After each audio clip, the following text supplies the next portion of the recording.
તો મહીસાગરમાં સતત બીજા દિવસે ધોધમાર વરસાદ. કડાણા તાલુકામાં 4 કલાકમાં 3 ઇંચ વરસાદ.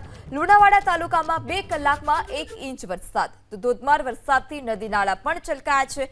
કડાણા તાલુકામાં 4 કલાકમાં 3 ઇંચ વરસાદથી અનેક નીચાણવાળા વિસ્તાર કે જે વરસાદી પાણીમાં ગરકાવ થયા. સ્થાનિક નદી નાળા કે જે ઉફાન પર છે.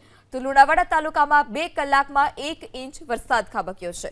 ધોધમાર વરસાદથી નદી નાળા ઉફાન પર છે. નદી નાળામાં પાણીની ભરપૂર આવક થતા કાંઠા વિસ્તારના ગામોને પણ એલર્ટ કરવામાં આવ્યા. આ સાથે જ લોકોને નદીના પટમાં ન જવા પણ સૂચના આપવામાં આવી છે. ત્યારે સતત બીજા દિવસે મહીસાગરમાં ધોધમાર વરસાદ.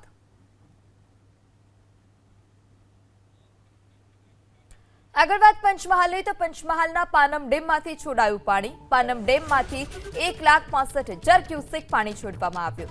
પાનમ ડેમના 8 દરવાજા 15 ફૂટ સુધી ખોલવામાં આવ્યા. પાનમ ડેમમાં 1,66,000 ક્યુસેક પાણીની આવક.